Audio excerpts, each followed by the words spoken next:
સ્વાગત છે ભાઈઓ અને બહેનો તમારું વિનેશભાઈના કિચનમાં. આજે આપણે બનાવવાના છીએ કાળા ચણાનું શાક. આજે જરાક ઠંડી બી વધારે છે, કાળા ચણા સારા પડે છે ઠંડીના દિવસોમાં. તો ચાલો શરૂ કરીએ કાળા ચણાનું શાક. પણ હા, એક વાત, જરૂરથી વિડીયોને લાઈક કરજો, શેર કરજો અને પછી સબસ્ક્રાઈબ બટન બી દબાવજો. તો ચાલો બનાવીએ.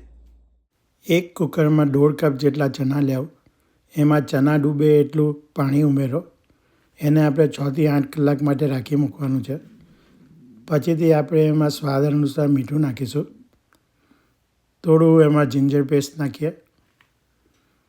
એના પછી થોડું ગ્રીન ચીલી પેસ્ટ નાખીશું. એની અંદર આપણે ઓઇલ બી ઉમેરીશું જેથી એમાં ઉભરો નહીં આવે. કુકરને હવે બંધ કરી દેવાનું છે ને પછી ધીમી આંચ પર ચાલવા દેવાનું છે. 6 થી 8 સીટી વાગશે.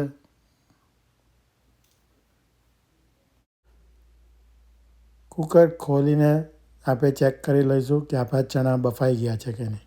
ક્વોલિટી તો બહુ ફાઇન લાગે છે. બફાઈ ગયેલા ચણામાંથી પાણી કાઢી નાખવાનું છે બીજા બોલમાં. એ પાણી આપણે ફરીથી વાપરીશું, એટલે એને રાખી મૂકજો. હવે આ બફાઈ ગયેલા ચણાને છે ને તે આપણે છૂંદી કાઢવાના છે, મેશ કરી દેવાના. હવે આપણે આ મેશ થઈ ગયેલા ચણા થોડી વાર માટે કુકરમાં સાઈડ પર મૂકી રાખીએ. આપણે ફરીથી એની પાસે આવીશું. હવે આપણે ચણાના લોટ અને દહીંનું ખીરું બનાવીશું. એના માટે સાદું દહીં લેવાનું છે અને ખાટું દહીં લેવાનું છે.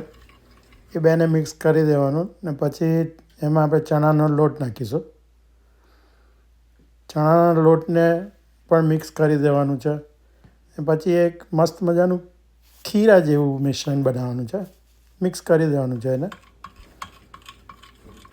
એકવાર એ રેડી થઈ જાય એટલે પછી આપણે એને ચણાના કુકરમાં નાખી દઈશું ચણા સાથે મિક્સ કરવા. આવી રીતે ઉપરથી એને ચણામાં નાખી દેવાનું છે અને પછી મિક્સ કરી દેવાનું છે.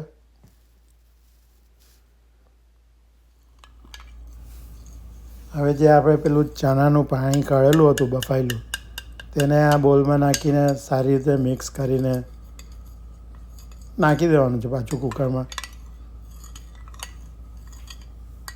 એકવાર આ તૈયાર થઈ જાય ને પછી આપણે હવે વઘાર કરવાનો છે. એટલે આપણે એક વઘાર્યું લઈશું ને એની અંદર નોર્મલ વઘાર કરીએ તેવી રીતે બધી મિશ્રણ કરી દેવાનું છે.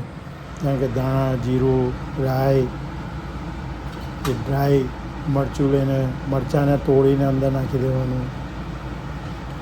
તમે વઘાર જે રીતે બી કરતા હોય તે રીતે વઘાર કરી શકો છો. એમાં કંઈ બી તમારાથી નખાય છે. મસ્ત મજાનો વઘાર કરવાનો છે ટેસ્ટ પ્રમાણે. જેમાં ડ્રાય મરચું બી નાખ્યું છે. આમાં ચના મસાલા પાવડર છે, કિચન કિંગ મસાલા છે, હળદર.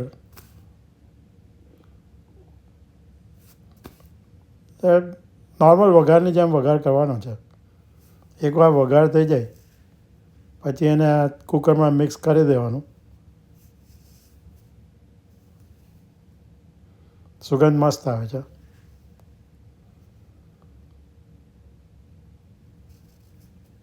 સરસ મજાનો વઘાર તૈયાર થઈ ગયો છે.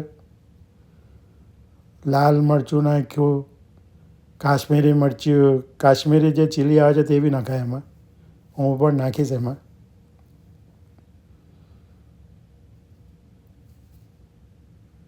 આમ તો મેં બધું ઇન્ગ્રીડિયન્ટમાં લખી લીધેલું છે એન્ડમાં, તમે જોઈ લેજો. પણ મેં આવી રીતે વઘાર કર્યો છે.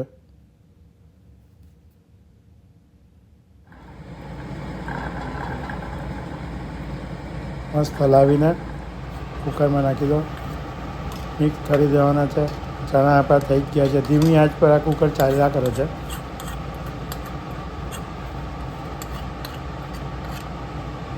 સરસ મજાની સુગંધ આવે છે. વિડીયોને જરૂરથી લાઈક કરજો, ગમે તો શેર બી કરજો. સબસ્ક્રાઈબ બટન દબાવશો તો બહુ જ સારું. તો તમને અવારનવાર નવા નવા વિડીયો બનશે તે આવી જશે તમારા ઇનબોક્સમાં. થોડો ગોળ નાખીશું હવે.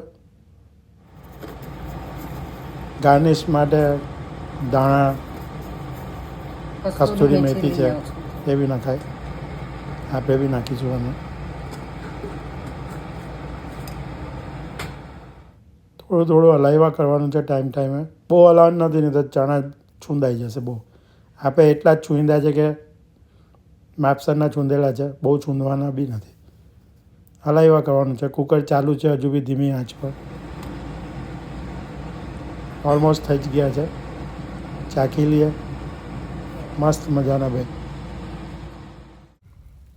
ચાલો તો હવે આપણે જમવા બેસી જઈએ. ચણાના શાકને તમે રોટલી, ફુલકા, નાન, પરાઠા, પૂરી કોઈની બી સાથે એન્જોય કરી શકો છો. ચાલો તો મજા કરીએ. જય શ્રી કૃષ્ણ.